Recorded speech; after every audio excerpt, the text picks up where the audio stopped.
하나님 말씀 마태복음 17장 9절부터 20절까지 말씀 보도록 하겠습니다.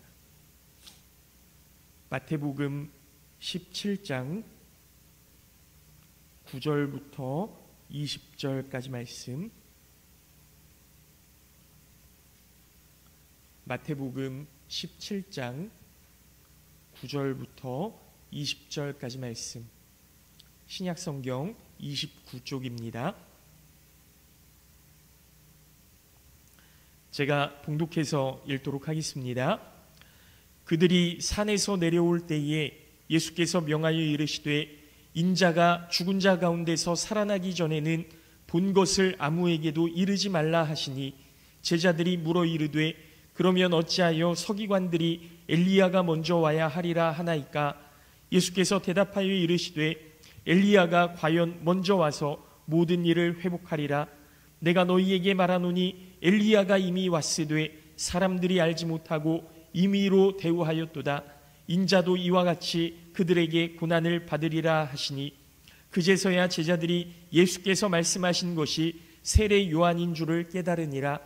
그들이 무리에게 이르매 한 사람이 예수께 와서 꿇어 엎드려 이르되 주여 내 아들을 불쌍히 여기소서. 그가 간질로 심히 고생하여 자주 불에도 넘어지며 물에도 넘어지는지라. 내가 주의 제자들에게 데리고 왔으나 능히 고치지 못하더이다.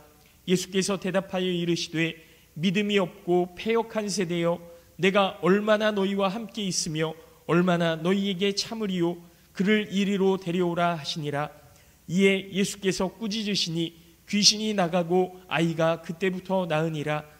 이때에 제자들이 조용히 예수께 나와 이르되 우리는 어찌하여 쫓아내지 못하였나이까? 이르시되 너희 믿음이 작은 까닭이니라.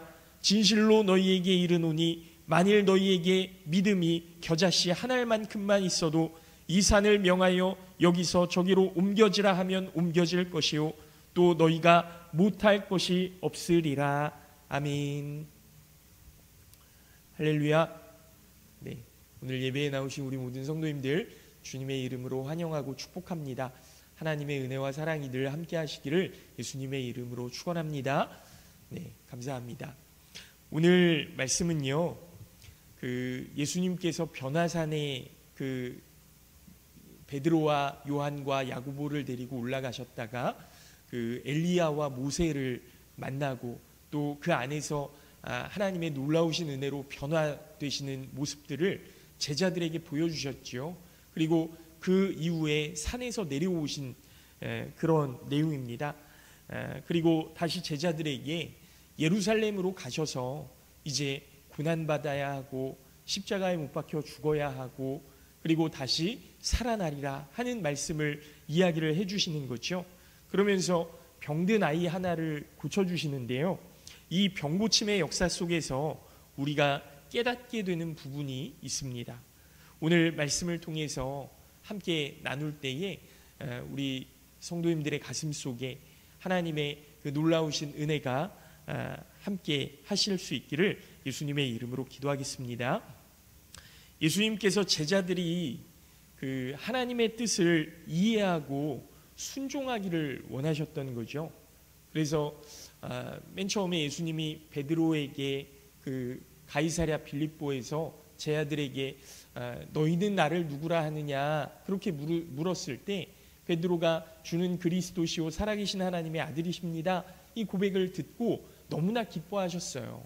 제자들이 그래 너희의 믿음이 이만큼 성장했구나, 내가 하나님의 아들이라고 너희들에게 이야기하지 않았어도 너희가 그 영적인 눈으로 나를 그렇게 바라봐 주는구나, 그렇게 기뻐하신 것 아닙니까?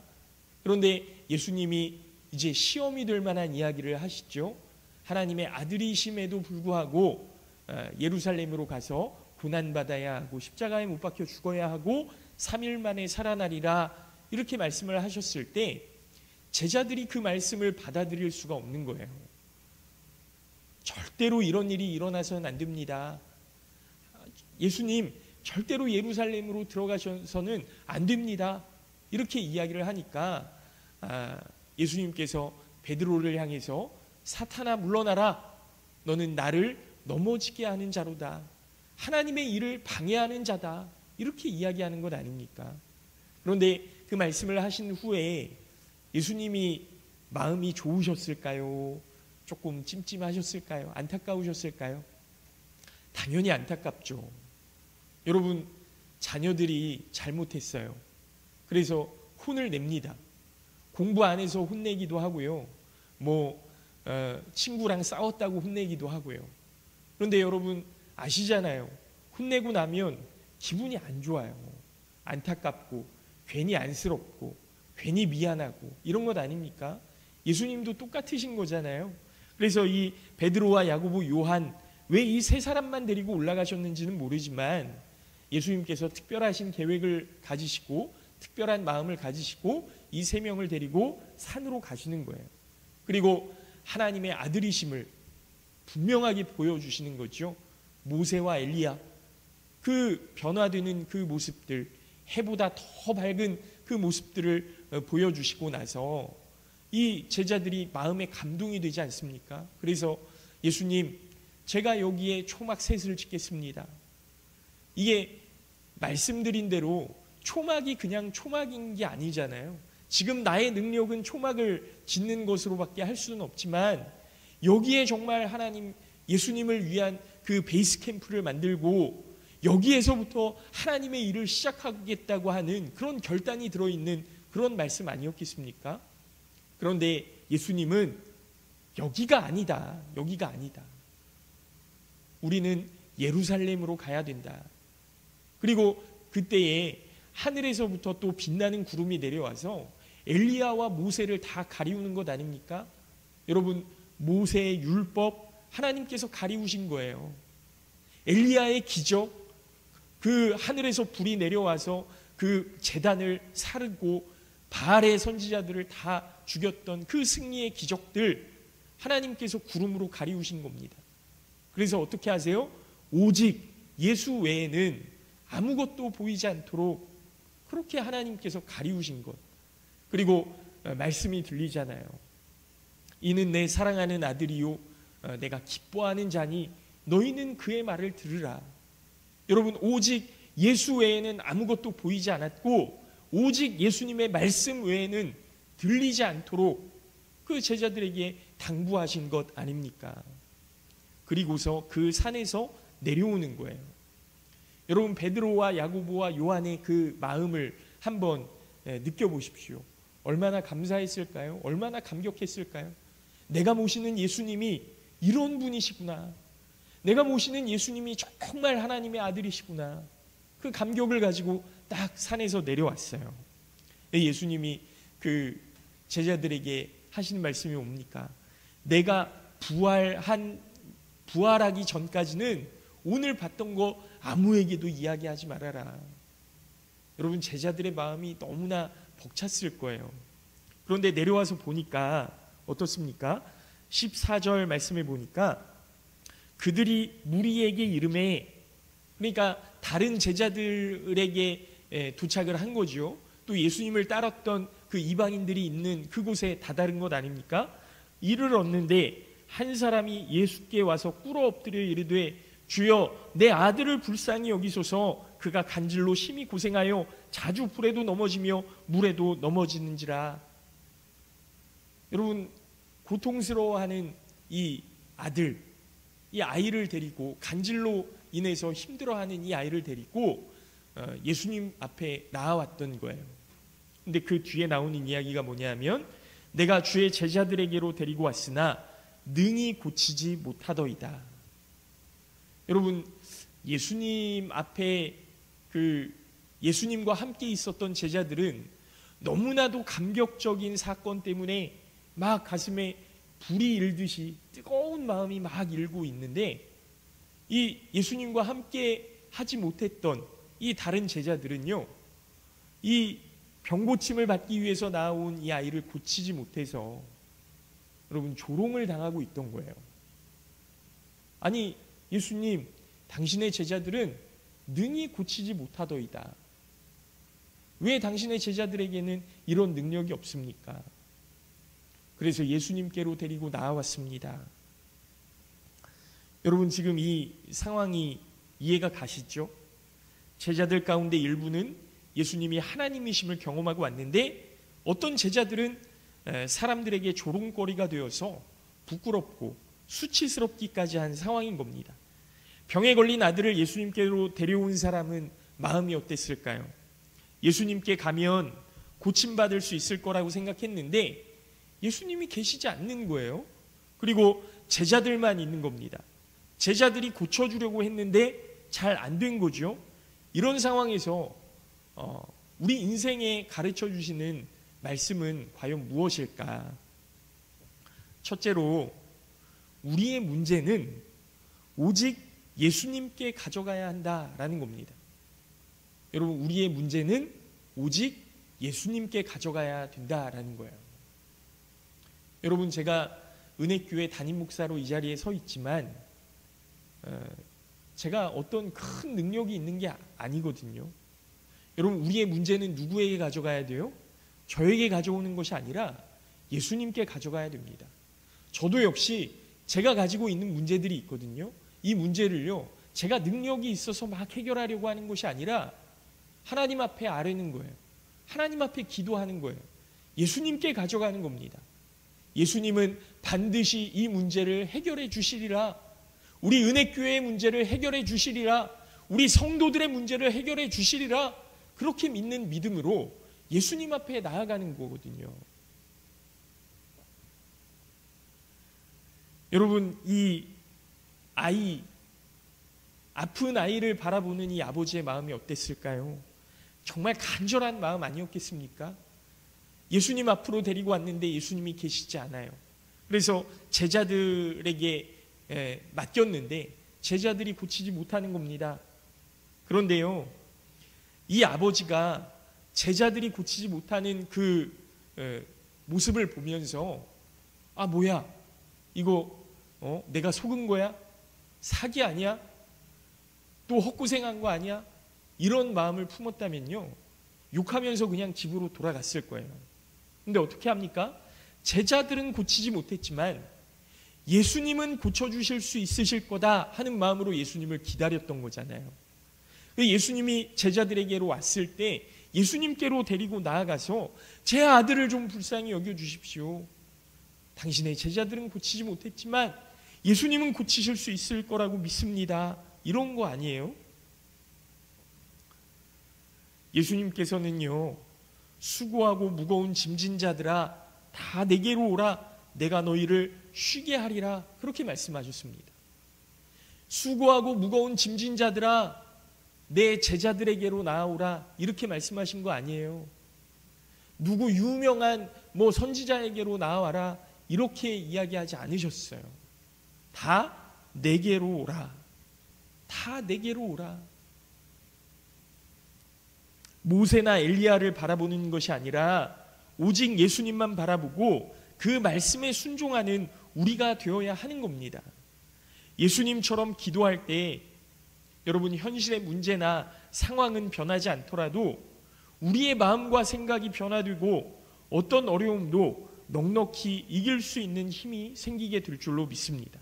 바라기는 우리의 삶에서 절망이 찾아오는 순간, 아, 하나님, 정말 하나님을 바라보고 예수님의 제자들 앞으로 데리고 왔는데 이거 들어주지 않으시네요.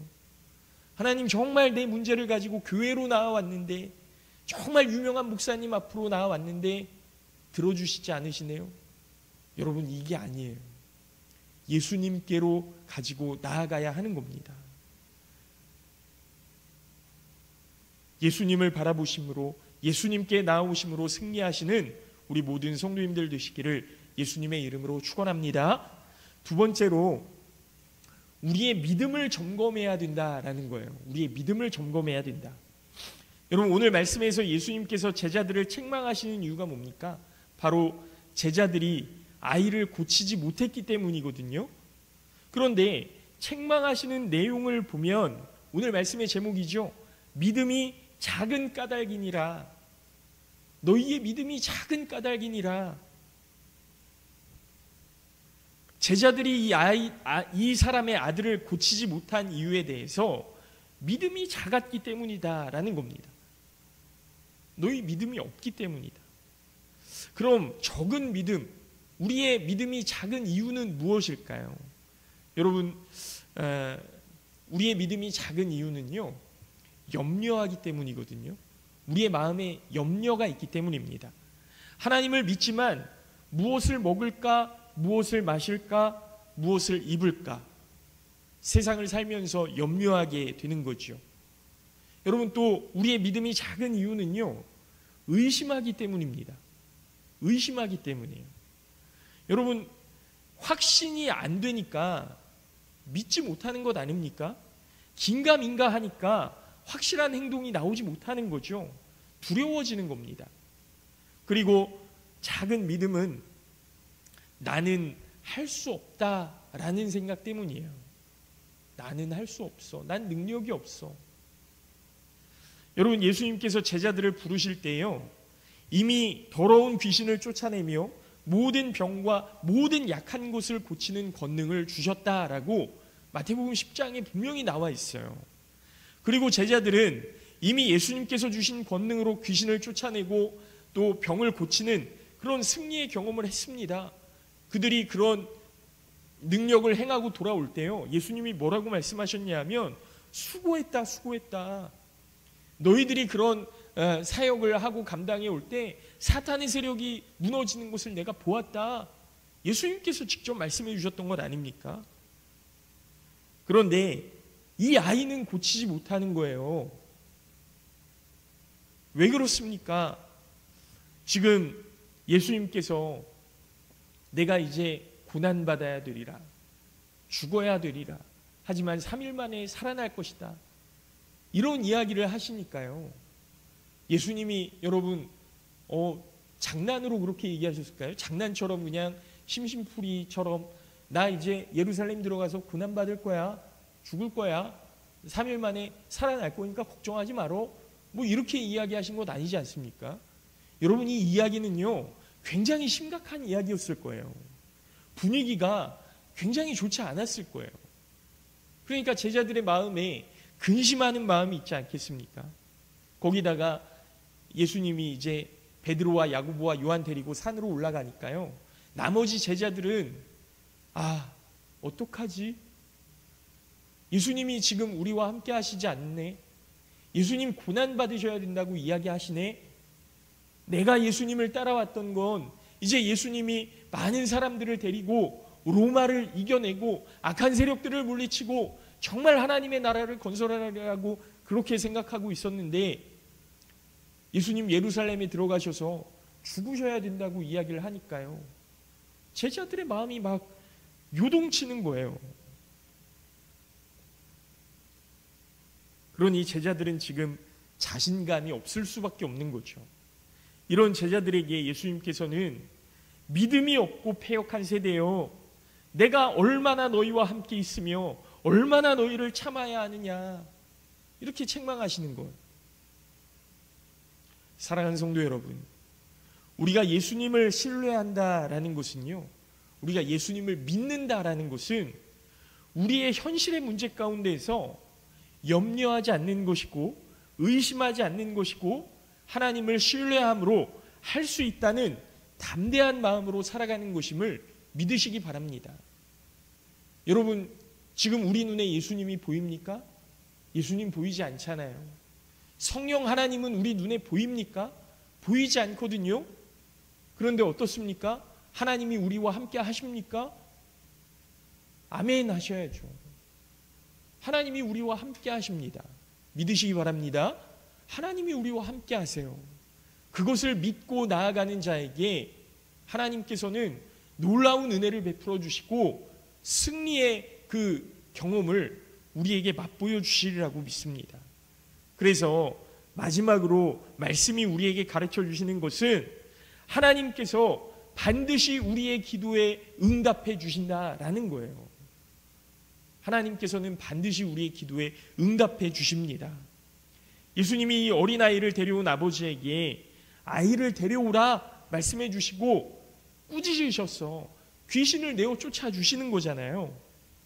그리고 제자들에게도 왜 너희가 이 아이를 고치지 못했는가? 너희 믿음이 작은 까닭이니라. 이렇게 설명해 주시는 것 아닙니까?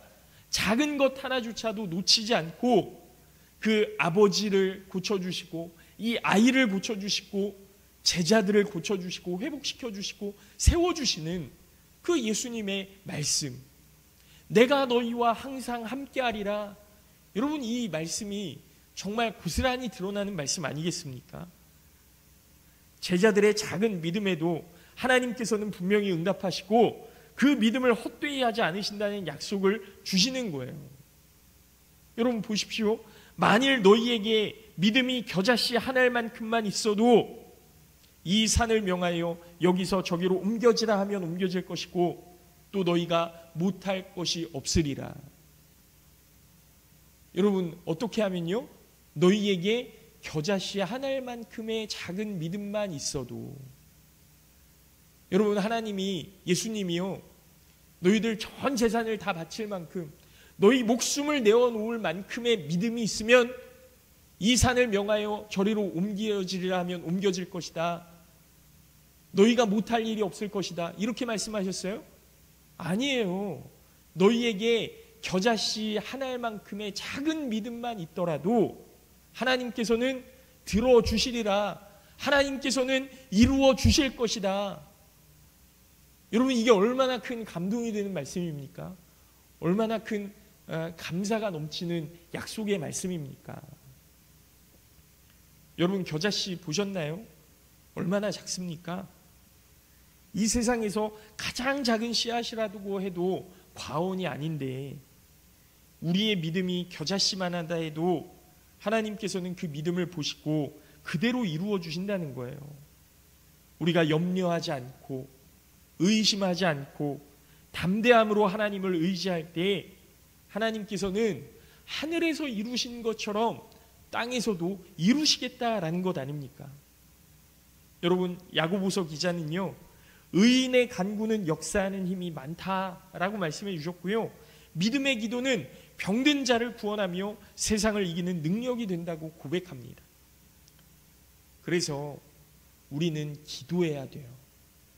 우리의 믿음이 흔들릴 때 예수님이 그 변화산으로 올라가셔서 기도하셨던 것처럼 기도하셔야 되고요, 그 믿음이 흔들릴 때 겟세마네 언덕에 올라가셔서 기도하셨던 것처럼 우리도 기도해야 되는 겁니다. 믿음으로 세상을 향해 나아가야 되는 겁니다. 이제 말씀을 마칩니다.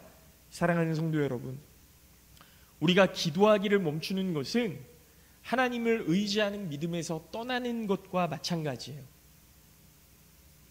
우리는 하나님의 임재 앞에 나아가 간절한 마음으로 하나님의 도우심을 구하는 기도의 삶을 살아야 합니다. 특별히 우리가 사순절 기간을 보내고 있는데 여러분 기도하셔야 됩니다. 예배의 자리에 힘써서 나오셔야 됩니다. 하나님을 의지하는 삶은 간절한 기도의 삶으로 나타나는 거거든요. 믿음의 기도는 하나님의 능력을 경험하는 지름길이 됨을 믿으시기 바랍니다. 믿음의 기도는 사방으로 우겨쌈을 당하는 상황에서도 승리할 수 있는 능력이 됨을 믿으시기 바랍니다. 불가능한 일을 만날 때 하나님 앞에 기도하는 우리가 될 수 있기를 예수님의 이름으로 축원합니다. 너는 내게 부르짖으라. 내가 내게 응답하겠고 내가 알지 못하는 크고 비밀한 일들을 내게 보이리라. 여러분 예레미야 선지자에게 약속하셨던 하나님의 말씀 아닙니까? 그리고 제자들에게 말씀하시는 이 약속의 말씀이 오늘 우리에게도 들려질 수 있기를 예수님의 이름으로 축원합니다. 믿음이 작은 까닭이니라. 예수님께서 우리의 그 기도가 응답되지 않는 것에 대한 진단을 해주신 거예요. 그러니 기도해야 된다라는 말씀인 거예요. 바라기는 우리의 삶이 작은 믿음 때문에 무능력한 삶이 되는 것이 아니라 작더라도 흔들리지 않는 믿음이 되어서 겨자씨만한 믿음이지만 하나님을 바라보는 믿음이 되어서 악한 세상을 이기고 승리하는 믿음이 되고 또 치유하고 생명력을 발휘하는 귀한 믿음이 될 수 있기를 예수님의 이름으로 축원합니다. 잠깐 기도하겠습니다.